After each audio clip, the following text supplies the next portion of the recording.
सबसे महत्वपूर्ण चर्चा जो पेशा कानून के बारे में, जो शेड्यूल फिफ्थ सिक्स एरिया में बस्तर और सरगुजा जैसे एरिया में नियम कानून तो लागू, एक्ट तो लागू है, उसके नियम बनाने का जो काफ़ी लंबे अरसे से लंबित था, आज पेशा के कानून के प्रारूप को अनुमोदित किया गया। अब वो तो बड़ा विधेयक है, पेशा एक्ट लागू है, ग्राम सभा को समुचित अधिकार देने का ही कानून है पेशा के तहत शेड्यूल फिफ्थ एरिया में। अब विस्तृत ब्यौरा आपको मिल जाएगा। निवास प्रमाण पत्र को लेकर आपने बताया, ये प्रश्न ही सही नहीं है।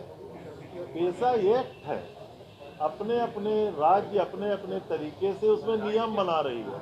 उस एक्ट में हम अपने राज्य में हम अपने ग्राम सभाओं को कितना अधिकार देंगे वो आज हमने प्रारूप आज अनुमोदित किया।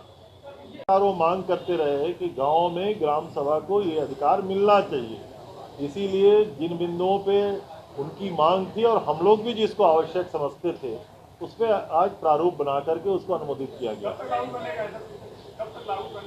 अब आज से लागू, अब समझ लीजिए आज प्रारूप अनुमोदित हो गया, अब आने वाले समय में उसी प्रारूप के अनुसार काम शुरू हो जाएगा।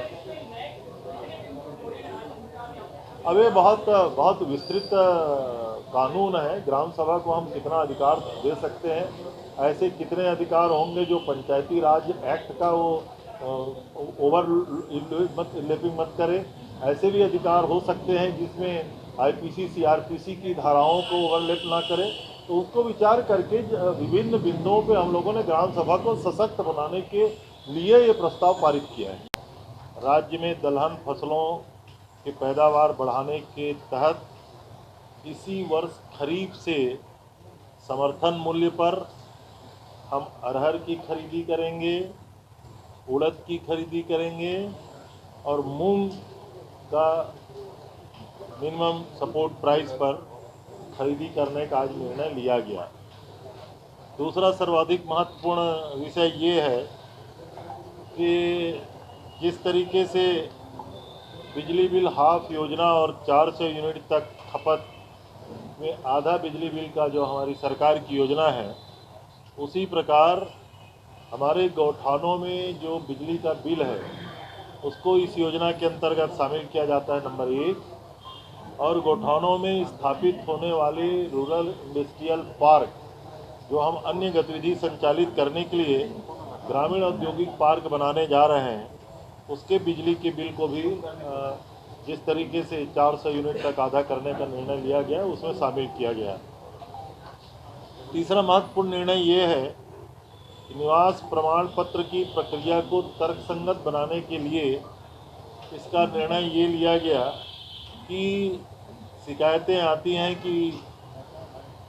राज्य के बाहर के लोग भी आकर के निवास प्रमाण पत्र बना करके यहाँ के स्थानीय लोगों को जो लाभ दिया जाता है उसका लाभ उठा लेते हैं। तो प्रावधानों में संशोधन किया गया और प्रमुख रूप से इसमें ये जोड़ा गया जिनकी पात्रता छत्तीसगढ़ राज्य के निवास प्रमाण पत्र की है वो सारी पात्रता तो रहेगी ही, लेकिन आउटसाइडर के लिए पहली, चौथी और 5वीं कक्षा के परीक्षा उत्तीर्ण योग्यता को स्थानीय निवास प्रमाण पत्र में शामिल करने का निर्णय लिया गया। एक और महत्वपूर्ण निर्णय लिया गया, छत्तीसगढ़ राज्य में इलेक्ट्रिक वाहनों को बढ़ावा देने के लिए एक नई पॉलिसी का अनुमोदन किया गया जिसमें इलेक्ट्रिक वाहनों को आसान चार्जिंग सुविधा उपलब्ध कराने के लिए चार्जिंग स्टेशनों का नेटवर्क स्थापित किया जाएगा और नेशनल स्टेट हाईवे पे चार्जिंग पॉइंट उपलब्ध होंगे। इसके लिए जो आवश्यक संसाधन हैं ये उपलब्ध कराए जाएंगे।